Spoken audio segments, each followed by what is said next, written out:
এখন থেকে আপনার প্রিয় সিরিয়ালগুলো ফ্রিতে দেখুন এক্সক্লুসিভলি শুধুমাত্র সান নেক্সটে। এখনই অ্যাপ ডাউনলোড করুন।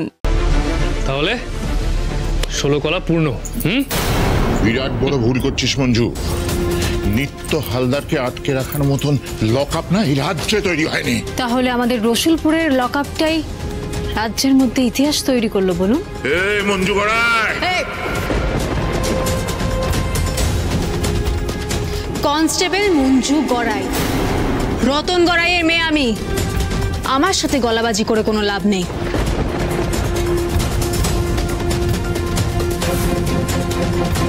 দুলাল বাবু, দুলাল বাবু, আরে এই দুলাল ধর, আমার কথা কানে যাচ্ছে না? আমার এই পোষ্য কনস্টেবলটাকে আটকাও আর আমাকে এখান থেকে বের করো। দুলাল ধর, দুলাল ধর, এই তো।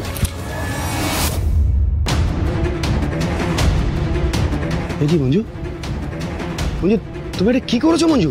কেন? যেটা করার কথা ছিল, যে কাজটা করতে গিয়েছিলাম পারলাম তো স্যার।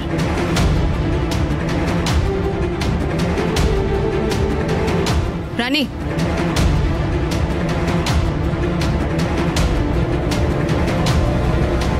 আপনি আপনার বউ বাচ্চার কথা ভেবে ভয় পেয়ে মিশনে যাননি। আমি কিন্তু আপনাকে ছাড়াই দায়িত্ব পালন করলাম। এবার দয়া করে আপনি আপনার দায়িত্বটা পালন করুন তো স্যার।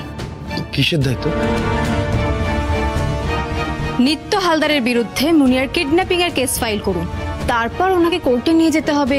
কম কাজ স্যার। অন্তত 14 বছরের মতো ওনাকে জেলে না ঢোকানো অবধি আপনাকে টুকটাক দায়িত্ব যে পালন করতেই হবে স্যার। মঞ্জু, আমার একটা চিমটি কাটো না, চিমটি কাটো, কাটো কাটো কাটো কাটো, সত্যি সত্যি কাটো না। মানে আমি কি সত্যি দেখছি, মানে তুমি কি সত্যি নিত্য হালদারকে অ্যারেস্ট করেছো? সত্যি করেছি স্যার। তবে উনি শুধু নিত্য হালদার নন, তা নিত্য হালদার। হাতি পাকে পড়লে ব্যাঙেতেও লাথি মারে। আমাকে নিয়ে মস্করা করা হচ্ছে। সমস্ত হিসেব আমি কড়ায় গন্ডায় মিটিয়ে দেব সব।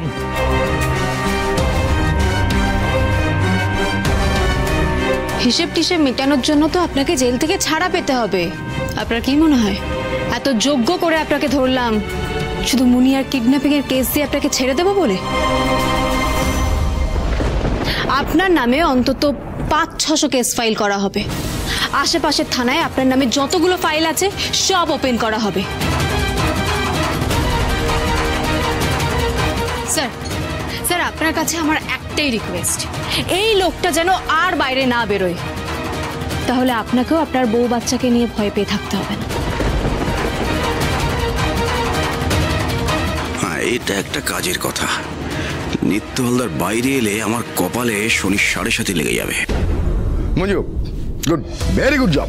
মানে তুমি না দিনকে দিন মানে কাজ করে আমার গর্বে বুকটা ভরিয়ে দিচ্ছ। তুমি একদম নিশ্চিন্ত থাকো, তুমি তোমার অন্য কাজে যাও, বাকিটা আমি বুঝে নিচ্ছি। যাও যাও যাও। Thank you sir, thank you.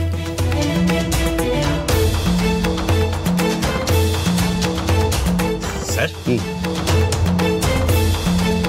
বলছি স্যার, আমারও একটা রিকোয়েস্ট ছিল। আবার আপনিও রিকোয়েস্ট রাখবেন? কি? মানে স্যার, কালকের দিনটা যদি আপনি আমাকে একটা ছুটি দেন। হ্যাঁ, ঠিক ঠিক ঠিক ঠিক, আপনারা সবাই ছুটি নিয়ে কেটে বলুন। আরে দানবটাকে আমি একা কোর্টে নিয়ে যাই। এই মুখ একদম সামলে কথা বল। এই চিৎকার করবেন না, চুপ, ঠান্ডায় বসুন বসুন, ওই যে কম্বল পাতা আছে বসুন। আরে কি ঠান্ডা ফান্ডা কিছু খাবেন? আমাকে আগে এখান থেকে বের করো। সেটা তো সম্ভব না। বেড়ালের গলা যখন একবার ঘন্টাটা বাঁধা হয়ে গেছে তখন সেটা খুলে দেওয়াটাকে বুদ্ধিমানের মতো কাজ হবে। দুলাল ধর, জ্যান্ত জ্বালিয়ে দেবো কিন্তু। ঠিক আছে ঠিক আছে, সেটা হবে কোন পরে। শুনুন, এইসব কেস যতদিন না মিটছে ততদিন কোনো ছুটি ফুটি কিছু হবে না। Sir sir sir sir sir sir sir শুনুন না স্যার, স্যার আমার একটা কথা শুনুন স্যার। দুলাল বাবু,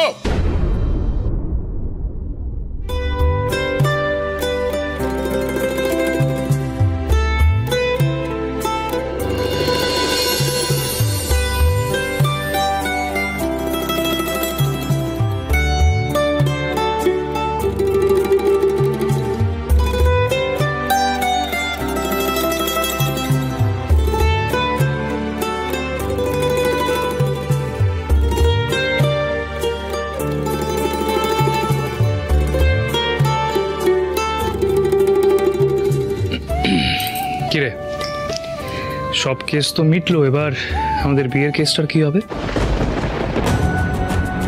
আমাকে একটু ভাবতে দাও।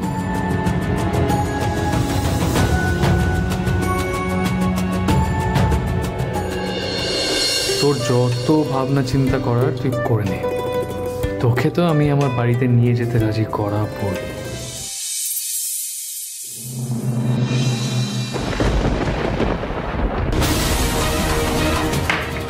ইম্পসিবল।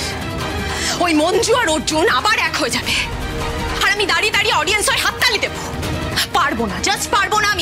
আমিও পারবো না, আমিও জাস্ট পারবো না ম্যাডাম, বিশ্বাস করুন আমি পারবো না। আমি সহ্য করতে পারছি না একটা না কাঠপিঁপড়ের কামড়, সেই কামড়ের জ্বালা আমি সহ্য করে নেবো, কিন্তু চোখে আমি জাস্ট নিতে পারছি না।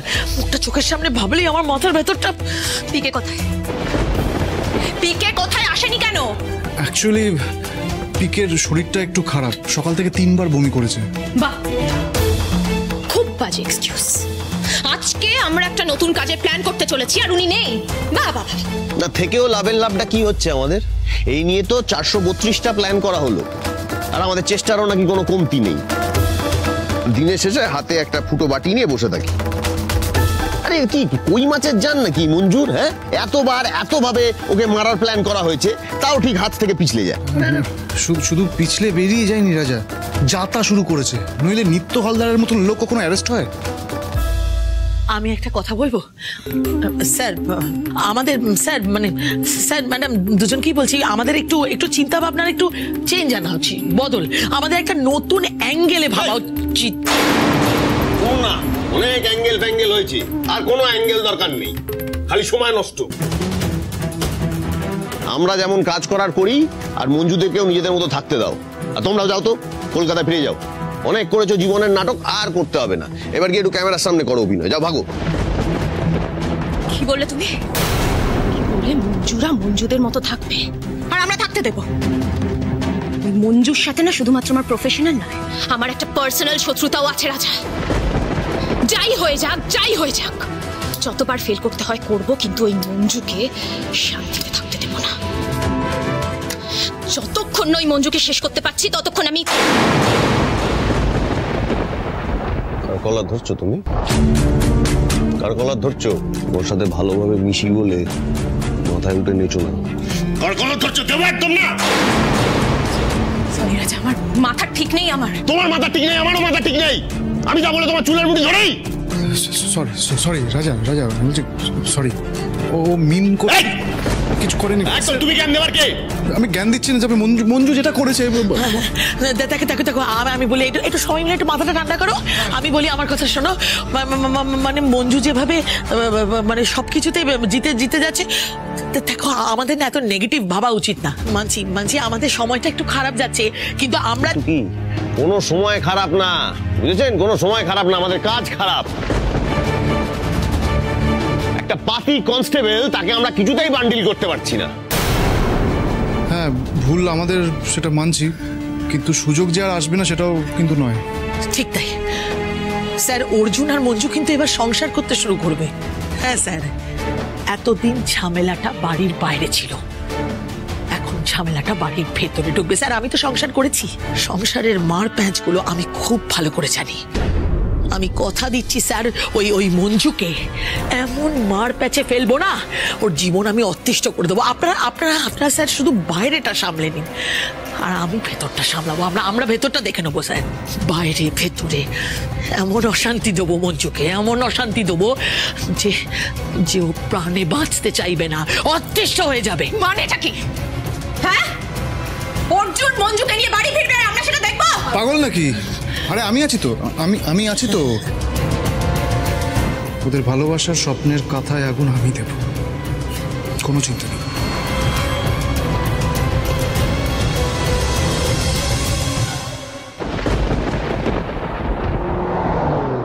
তাহলে মিষ্টি মুখ হোক একটু রানী। এই নে, আমি খাই দিচ্ছি তোকে। হ্যাঁ, আরেকটা খাবি তো? হ্যাঁ, কংগ্রাচুলেশনস বলে ছোট করবো কি? এত বড় একটা কেসের হাত থেকে বাঁচলে। তোমাকে যে কি বলবো মাথাতেই আসছে না।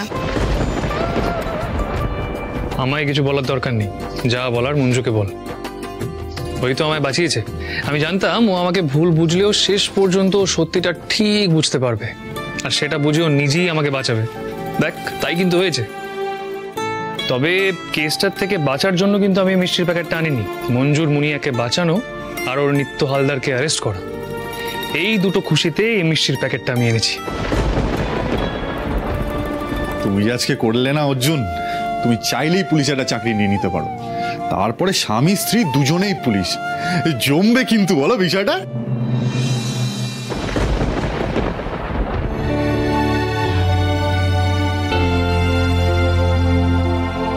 কিরে মুখ বেজার করে দাঁড়িয়েছিস কেন? কই না তো, আমার কাজ আছে, আসছে। কি হয়েছে?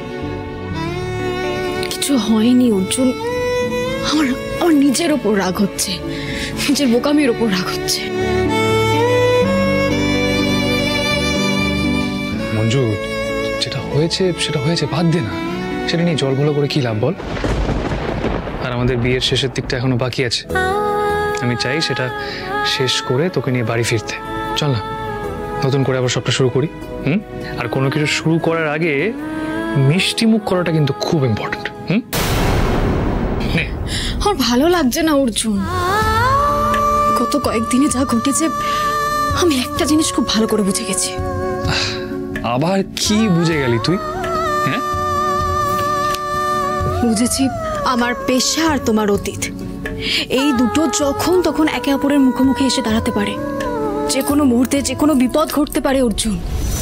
আর আমি আমি আমি আর ঝামেলা নিতে পারছি না, আর চাইছি না।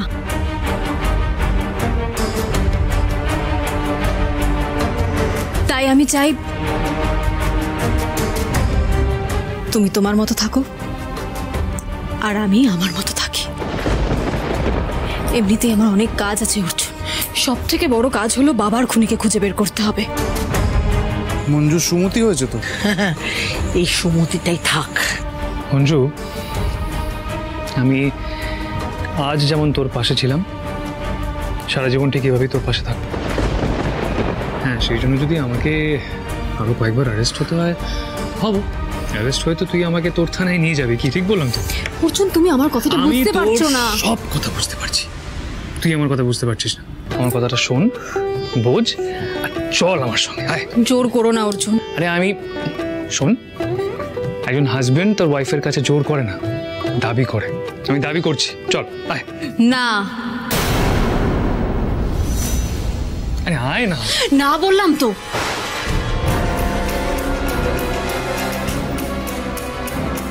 আমি পারবো না তোমার কাছে যেতে, এই নিয়ে আর একটা কথা বলবে না। এটাই তোর শেষ কথা?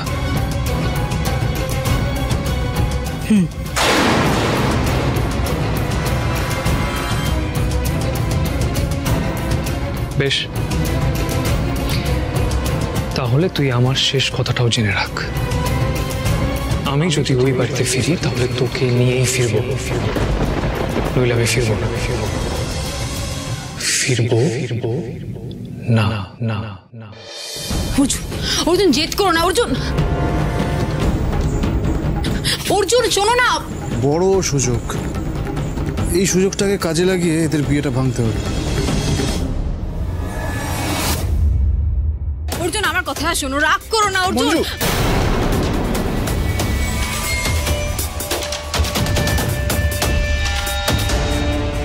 বলছি, আমার ভাইয়ের ব্যাপারে তোমার সাথে একটু কথা বলবো, বেশি সময় নেব না।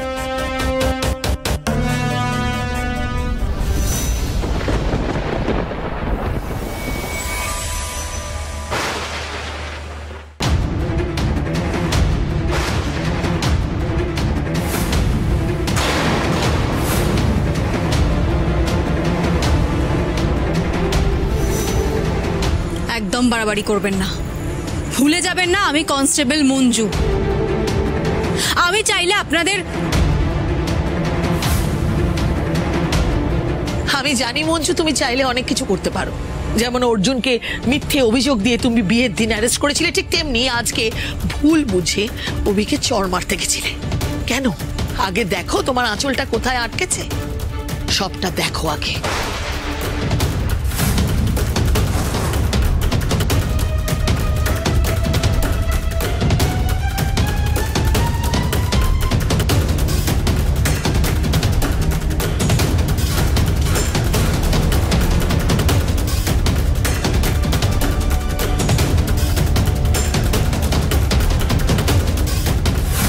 আমার ভাইয়ের ব্যাপারে তোমার সাথে একটু কথা ছিল, বেশি সময় নেব না।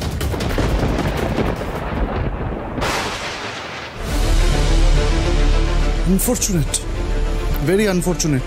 অ্যাকচুয়ালি এইভাবেই না সবাই আমাকে ভুল বোঝে। মঞ্জুকে আর কি দোষ দেবো কাকিমা, ও তো আমার নিজের কেউ নয়। যে আমার নিজের, আমার ভাই অর্জুন, ও কি আমাকে বুঝতে চায় বলুন? শুনুন অভিদা, একটা সামান্য ভুল বোঝাবুঝি নিয়ে এতটা কষ্ট পাওয়ার কোনো দরকার নেই। সে এখন নয়, সামান্য একটু ভুল বোঝাবুঝি হলো, কিন্তু কটা দিন আগে যে বিরাট বড় একটা ভুল হয়ে গেছে। আমি তোমাদের ভবিষ্যৎটা না দেখতে পাচ্ছিলাম, বিশ্বাস করো। আমি কোনোদিনও চাইনি তোমাদের বিয়েটা হোক। আমার ভাই আমাকে পাত্তা না দিয়ে তোমাকে বিয়ে করলো, তার ফলও পেলো। এখন জেদ ধরেছে তোমাকে বাড়ি নিয়ে যাবে। প্লিজ মঞ্জু, আমার ভাইটাকে আর দয়া করে ভুল করতে দিও না। তুমি তো বুঝদার মেয়ে, বলো। তেলে আর জলে কোনোদিনও মেলে না, সেটা ভাইকে বোঝাও। নইলে আমার ভাইয়ের জীবনটা চিরকালের মতো তছনছ হয়ে যাবে। জাস্ট তছনছ হয়ে যাবে। আমি আর সহ্য করতে পারবো না মঞ্জু। অভি কেঁদো না, শরীর খারাপ করবে আবার।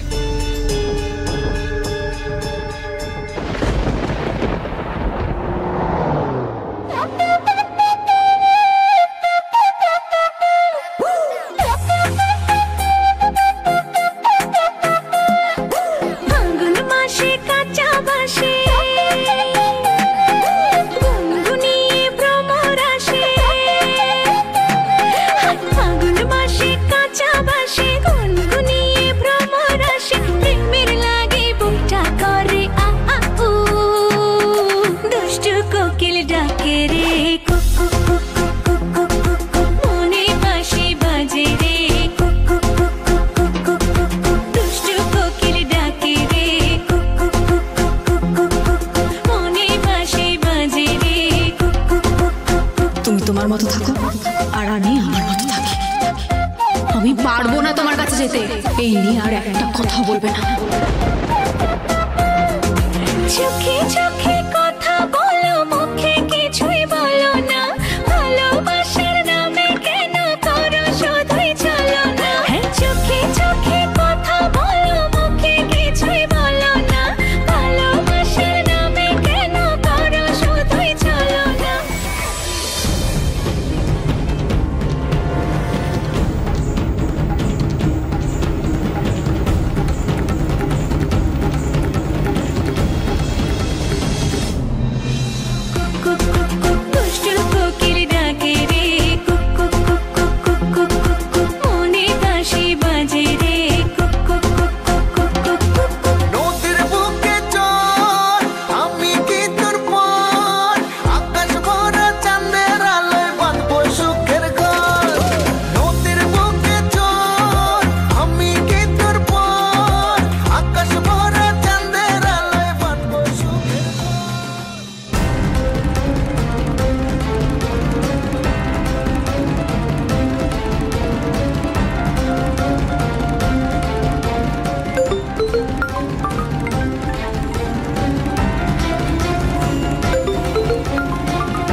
আপনি যেই ব্যক্তিকে কল করছেন উনি উত্তর দিচ্ছেন না। বেচারা ছেলেটা হতাশায় ডুবে গেছে। আহারে, হতাশায় বরং একটু হাওয়া দিই।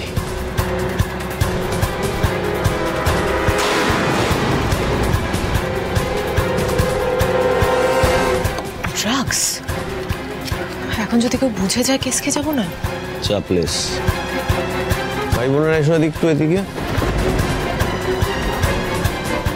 তোমাদের গ্লাস নেই, খাচ্ছ না?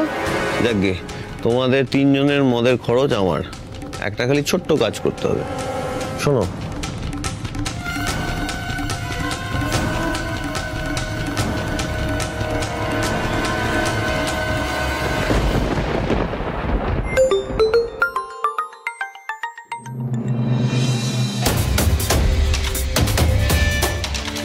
ভাই আমাকে পাত্তা না দিয়ে তোমাকে বিয়ে করলো, তার ফলও পেলে। এখন জেদ ধরেছে তোমাকে বাড়ি নিয়ে যাবে। প্লিজ মঞ্জু, আমার ভাইটাকে আর দয়া করে ভুল করতে দিও না। তুমি তো বুঝতে পারবে, বলো। তুমি তোমার মতো থাকো আর আমি আমার মতো থাকি। গত কয়েকদিনে যা ঘটেছে আমি একটা জিনিস খুব ভালো করে বুঝে গেছি, আমার পেশা আর তোমার অতীত এই দুটো যখন তখন একে অপরের মুখোমুখি এসে দাঁড়াতে পারে।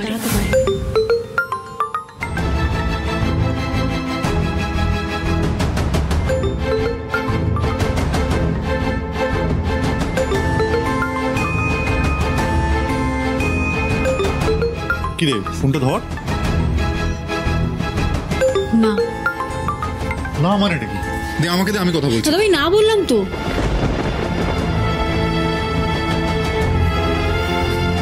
আমাকে ধমক দিচ্ছিস কেন? দে ফোনটা দে। দাদা ভাই বারণ করছি তো, কেন বাড়াবাড়ি করছিস তুই? মানলাম তুই পুলিশ কনস্টেবল, কিন্তু এটা ভুলে যাস না আমি তোর দাদা। বাবা মারা যাওয়ার পর থেকে আমি তোর একমাত্র গার্জেন। সব বিষয় তুই ঠিক হতে পারিস না বোন। দিনের পর দিন তুই এমন এমন সিদ্ধান্ত নিচ্ছিস যাতে তুই নিজে কষ্ট পাস। তোর দাদা হয়ে আমি সেটা আর মেনে নিতে পারছি না। আমার আর ভালো লাগছে না। কেন নিজের কষ্টটা বাড়াচ্ছিস তুই?